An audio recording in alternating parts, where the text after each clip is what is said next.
नमस्कार. KDM न्यूजमध्ये आपल्या सर्वांचे स्वागत आहे. आपण आहोत आता शेतकऱ्याच्या बांधावर, म्हणजेच आपण कोरपड येथील शेतकरी विठ्ठल फरड यांच्या शेतामध्ये आलो आहोत.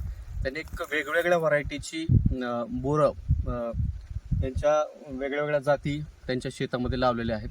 त्याचं ते उत्पादन खूप चांगल्या प्रकारे घेतात. त्याविषयी आपण जाणून घेणार आहोत विठ्ठल फरड शेतकरी यांच्याकडून. सांगा. नमस्कार, मी विठ्ठल फरड. एक 10 वर्षापासून मी ग्रीन ॲपल म्हणून व्हरायटी लावलेली आहे बोराची, आणि 10 वर्षापासून चांगलं उत्पन्न येतं याचं.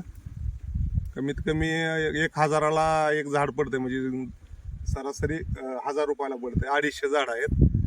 1.5 एकरात 250 झाडं बसवलेत. एक झाड तुम्हाला 1000 रुपये उत्पन्न देऊ शकते एक वर्षभराचं. आणि त्याच्यासाठी किती 250 झाड आहेत तुमचे? 250 झाड. हे सगळं करण्यासाठी किती खर्च येतो? काय काय करावं लागतं तुम्हाला? खर्च तसा म्हणावा असा येत नाही. आम्ही जर्शा गाय येते आपल्याकडे 3-4. शेणखत टाकतो, एक शेणखताचा वापर करतो. बेसल डोस 2 देतोय. आणि ऑगस्ट सप्टेंबर पासून फवारणी करावं लागतं. कीटकनाशक आणि बुरशीनाशक दोन फवारणी वगैरे घेतो एखादं सेटिंग साठी. आणि पाणी देण्याची पद्धत? पाणी काय ड्रिपवर पाणी, त्यामुळं पावसाळ्यातच असतंय ना, ती छटणी जून मध्ये करतो, मे जून मध्ये. त्यामुळे पाण्याचं काय एवढं काय लय नाही. म्हणजे आता हे वेगळ्या वेगळ्या जातीच्या व्हरायटी आता हे तुम्ही लावलेलं दिसतं. ग्रीन ॲपल आहे. हा ग्रीन ॲपल आहे. जवळ घ्या सर. हे ग्रीन ॲपल आहे, वेगळे जात आहे. तर याच्यासाठी मार्केट मध्ये भाव म्हणजे कसा झालो? वेगळ्या वेगळ्या जातीला वेगवेगळा भाव असतो. यावर्षी ग्रीन ॲपल 30 रुपयाची सरासरी 30 रुपयाने विकले.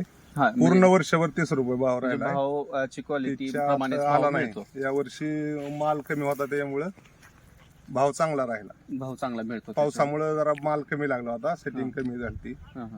पण भावाच्या ह्याच्या तुलनेत म्हणलं तर तेवढ्याला झालंच बरोबर पैसे.